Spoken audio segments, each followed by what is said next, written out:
झाराजिबली में तेज हवाओं ने उड़ाई 2 आवासीय भवन की छत, स्थानीय लोगों ने मुआवजा देने की मांग की। झाराजिबली के स्थानीय निवासी महेंद्र सिंह ने बताया कि तेज हवाओं के चलते केदार सिंह तथा चंद्र सिंह के आवासीय भवन की छत उड़ गई, जिससे पीड़ित परिवार के समक्ष रहने के लिए संकट खड़ा हो गया। उन्होंने बताया कि झाराजिबली क्षेत्र में लगातार मौसम का मिजाज बदला हुआ है, जिससे ग्रामीणों की मुश्किलें भी रोज बढ़ रही हैं। उन्होंने पीड़ित परिवारों को प्रशासन के द्वारा शीघ्र राहत देते हुए मुआवजा देने की मांग की है। उन्होंने बताया कि तेज हवाओं के चलते केदार सिंह तथा चंद्र सिंह के आवासीय भवन की छत उड़ गई, जिससे उनकी मुश्किलें बढ़ गई हैं। दारमा घाटी के गो में गुलदार ने खच्चर को बनाया अपना निवाला, ग्रामीणों में मचा हड़कंप। दारमा घाटी के उच्च हिमालय ग्राम सभा गो में आज सुबह गुलदार ने एक खच्चर को अपना निवाला बनाया, जिससे ग्राम सभा गो और आसपास के गांव में हड़कंप मच गया है। पूर्व प्रधान बबलूवाल ने बताया कि आज सुबह गांव से 300 मीटर दूर गुलदार ने धनीराम के एक खच्चर को मार दिया है, जिससे खच्चर मालिक को 70,000 रुपए का नुकसान हो चुका है। बताया कि पीड़ित व्यक्ति खेती बाड़ी और खच्चर द्वारा ठेकेदारों का सामान ढोकर अपना परिवार चलाता है। उन्होंने उचित मुआवजा देने की प्रशासन से मांग की है। पेयजल निर्माण निगम के निविदाओं का स्थानीय ठेकेदारों ने किया बहिष्कार, विभागीय दरों में बढ़ोतरी करने की मांग की। स्थानीय ठेकेदार राकेश ठाकुरी ने बताया कि पेयजल निर्माण निगम के द्वारा निविदाएं जारी की जा रही हैं, लेकिन वर्तमान में बाजार में कीमतें उछाल पर हैं और विभागीय दरों में कोई बढ़ोतरी नहीं हुई है, जिसके चलते ठेकेदारों को नुकसान हो रहा है। ऐसे में आज पेयजल निर्माण निगम के कार्यालय में जारी निविदाओं का डीडीहाट तथा धारचूला के ठेकेदारों ने बहिष्कार किया और विभागीय दरों में जब तक बढ़ोतरी नहीं होगी तब तक बहिष्कार लगातार जारी रहेगा।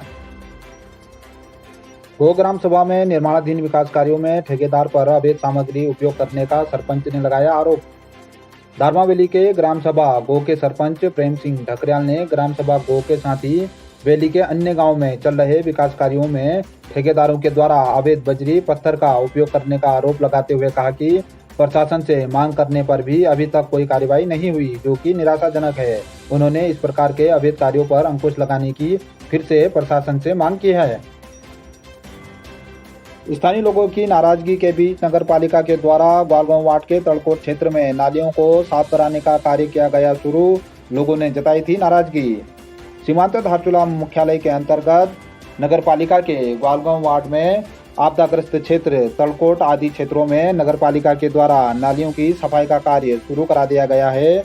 ईओ पीएस बोरा ने बताया कि क्षेत्र में आपदा से लोगों को हो रही परेशानियों को ध्यान में रखते हुए बंद नालियों को खोलने के लिए पालिका के द्वारा कार्य शुरू कर दिया गया है। वहीं स्थानीय लोगों के द्वारा नालियों के बंद होने से लोगों के घरों में पानी घुसने को लेकर नाराजगी जताई गई थी, जिसके बाद नगर पालिका के द्वारा कार्य शुरू कर दिया गया।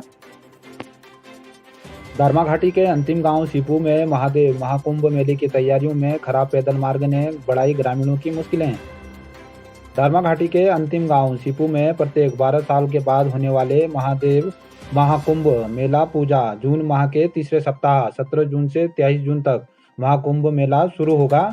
ग्रामवासी पूजा की तैयारियों में जुट गए हैं। साथ ही पूजा हेतु खाद्य सामग्री और अन्य सामग्री भी पहुंचाना शुरू कर दिया है, लेकिन पिछले साल ग्लेशियर से 8 किलोमीटर खराब पैदल मार्ग से लोगों को राशन सहित अन्य सामग्रियों को पहुंचाने में काफी दिक्कतों का सामना करना पड़ रहा है। ग्राम प्रधान शांति सिपाल ने प्रशासन और लोक निर्माण विभाग से शीघ्र पैदल मार्ग को ठीक करने को लेकर ज्ञापन सौंपा है। उन्होंने कहा कि मार्ग खराब होने से ग्रामीणों की मुश्किलें बढ़ गई हैं।